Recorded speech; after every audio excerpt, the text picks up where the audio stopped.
Hello friends, আজকের আমি আপনাদের বানিয়ে দেখাবো ইডলি।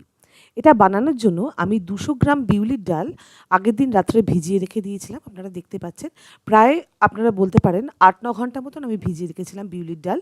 এবার আমি মিক্সির জারে বিউলির ডালটাকে ঢেলে নিয়ে ভেজানো বিউলির ডালটাকে ঢেলে নিয়ে ভালো করে পেস্ট করে নেব। বিউলির ডালটা একদম স্মুথ পেস্ট হবে। আমি বিউলির ডালটা এবার একটা জায়গার মধ্যে ঢেলে নিচ্ছি। আপনারা যতটা সময় পারবেন ভেজাবেন, সেক্ষেত্রে 6 ঘন্টা 5 ঘন্টা ভেজালেও হবে। যদি রাত্রেবেলা পরের দিন বানান তাহলে আগের দিন দিনের বেলাতে ভিজিয়ে রাখবেন, রাত্রেবেলা বেটে ফার্মেন্টেশনের জন্য ব্যাটারটাকে দিয়ে দেবেন। এবার আমি নিচ্ছি চাল। এটা আমার কাছে সেদ্ধ চাল রয়েছে, আপনারা এর জন্য ইডলি রাইসও নিতে পারেন। আমি সেদ্ধ চালটাকে ওই ডালের সঙ্গেই একসঙ্গে একই দিনে ভিজিয়ে রেখেছিলাম আলাদা আলাদাভাবে। এবার চালটাকে আমি নিয়ে নিচ্ছি মিক্সির জারের মধ্যে, চালটাকে এবারে আমি ভালো মতো বেটে নেব। কিন্তু চালটা বাটতে গেলে আপনারা দেখবেন যে চালটা সম্পূর্ণ ডালের মতন অত মিহি হয়নি, একটু দানা দানা রয়ে গেছে, তাতে কোনো অসুবিধা হয় না। এবার আমি চাল বাটাটাকে আর বিউলির ডাল বাটাটাকে একসাথে মিশিয়ে নেব। মিশিয়ে নিয়ে আমি ভালোভাবে জিনিসটাকে ফেটিয়ে নেব। আপনারা দেখতে পাচ্ছেন আমি চাল বাটাটাকেও ঢেলে দিলাম ডালের মধ্যে, কিন্তু আমি দুটোকে সেপারেটভাবে পেস্ট করেছি। এবার ভালো করে আমি বিউলির ডাল আর চাল বাটাটাকে মিশিয়ে নেব। এই পর্যায়ে এসে আমি কিন্তু নুন অ্যাড করব না, কারণ আমি এখন ফার্মেন্টেশনের জন্য ওভারনাইট এটাকে আবার রেখে দেব। যদি আমি এখন এসে নুন অ্যাড করে দিই তাহলে ফার্মেন্টেশনটা ভালো মতন হবে না। এটাকে আমি ভালো মতন ফেটিয়ে নিই। এটার মধ্যে আমি কোনো জল আলাদা করে অ্যাড করলাম না, যা চাল বাটার জল ছিল সেটুকুই আমি অ্যাড করেছি। ভালো করে চাল আর ডালের মিশ্রণটাকে মিশিয়ে নিতে হবে। মিশিয়ে নেওয়ার পরে আমি এটাকে চাপা দিয়ে ওভারনাইট রেখে দেবো ফার্মেন্টেশনের জন্য। এটা একদম ফার্মেন্টেড হয়ে ফুলে যাবে। তারপরে আমি এটাকে কীভাবে বিউলির ডাল ইডলি বানাই আপনাদেরকে দেখাচ্ছি। আপনারা দেখতে পাচ্ছেন আমার চাল ডাল বাটাটা পুরোপুরি সুন্দরভাবে ফার্মেন্টেড হয়ে গেছে, জাস্ট ডাবল সাইজে হয়ে গেছে একদম। এই পর্যায়ে এসে আমি এর মধ্যে নুন অ্যাড করে দেবো। আমি অলরেডি নুনটা অ্যাড করে দিয়েছি, আমার ক্যামেরার প্রবলেমের জন্য দেখানো হয়নি। নুনটা অ্যাড করে দেওয়ার পরে আপনারা দেখতে পাচ্ছেন যে এখনও পর্যন্ত কিন্তু ব্যাটারটা বসে যায়নি। নুনটা অ্যাড করার পরে একটু ব্যাটারটা বসে যাবে। আপনারা দেখুন আমার ব্যাটারটা অনেকখানি বসে গেছে, কিন্তু তাও বেশ ভালো মতন ফোলা ফোলা রয়েছে। আপনারা দেখতে পাচ্ছেন এই কনসিস্টেন্সিটা হওয়া দরকার। এর থেকে পাতলাও হবে না, এর থেকে গাঢ়ও হবে না। জাস্ট বাঙালিদের যেরকম সিন্নি হয় সেই রকম কনসিস্টেন্সিটা হওয়া দরকার। আপনারা দেখতেই পাচ্ছেন আমি ভালো করে আবার ফেটিয়ে নিচ্ছি। এটা ফেটানোটা খুব ইম্পর্টেন্ট, বারবার করে ফেটিয়ে নিতে হবে। নুন মেশানোর আগেও বারবার ফেটাতে হবে এবং নুন মেশানোর পরেও বারবার করে ফেটিয়ে এয়ার বাবলসগুলোকে একদম বার করে দিতে হবে। এবার আমি নেব একটা ইডলি স্ট্যান্ড। ইডলি স্ট্যান্ডকে আমি নিয়ে নিলাম। আমার এখানে একটা 3 থাকের ইডলি স্ট্যান্ড রয়েছে, মানে মোটামুটি 9টা মতন ইডলি আমার হয়ে যাবে এখানে। ইডলি স্ট্যান্ডটা নিলাম, নিয়ে ইডলি স্ট্যান্ডের মধ্যে আমি 1 ড্রপ করে সাদা তেল অ্যাড করব। আপনারা এক্ষেত্রে বাটার ব্রাশ করতে পারেন বা অলিভ অয়েল ব্রাশ করতে পারেন। আমি সাদা তেল অ্যাড করলাম। সাদা তেলটাকে একটুখানি দেওয়ার পরে ভালো করে এই মোল্ডগুলোর মধ্যে আমি মাখিয়ে নেব।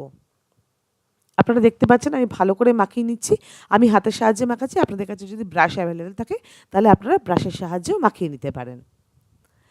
ভালো করে মোল্ডগুলোতে ব্যাটার মাখানো হয়ে গেছে আমার। এবারে আমি প্রত্যেকটা মোল্ডের মধ্যে 1 স্পুন করে ব্যাটার নিয়ে ঢেলে দেব।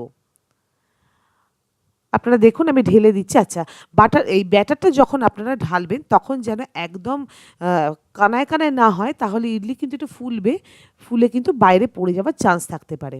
একটু কম করে দেবেন যাতে ইডলিটা ফোলার জায়গাটা থাকে। ইডলিটা ফোলার জায়গা যদি পায় তাহলে ইডলিটা খুব ফ্লাফি হবে এবং সফট হবে ভীষণ। আমি দিয়ে দিলাম, একটু করে জায়গা রেখেই আমি দিয়ে দিলাম। প্রত্যেকটা মোল্ডের মধ্যে আমি ভালো করে দিয়ে দেবো ব্যাটারগুলোকে এবং একটু জায়গা রেখে দেবেন যাতে ইডলিটা ফ্লাফি হওয়ার সুযোগ পায় এবং ভালো করে ফুলে ওঠে। নয়তো পুরো কানায় কানায় ভর্তি করে দিলে তাহলে ইডলিটা একদম হওয়ার জায়গা পাবে না, একটু বড় হওয়ার জায়গা পাবে না। দেওয়ার পরে আমি ইডলি স্ট্যান্ডটাকে ভালো করে বন্ধ করে নেব, টাইট করে বন্ধ করে নেব। এটাকে একটু আলগা করে বন্ধ করলে চলবে না, তাহলে সমস্ত ব্যাটারটা বেরিয়ে যেতে পারে। এবার আমি প্রেশার কুকার নিলাম, এর মধ্যে দেব অল্প একটুখানি জল। জাস্ট স্ট্যান্ডের যেটা তলার পোর্শনটা আছে ওটা একটুখানি ডুববে, মানে একটা ছোটো গ্লাসেরও হাফেরও কম, তারও কম জল দিয়েছি, মানে হাফ আঙুলও ডুববে না এরকমভাবে জল দিয়েছি। এবার আমি স্ট্যান্ডটাকে কুকারের মধ্যে বসিয়ে দেবো।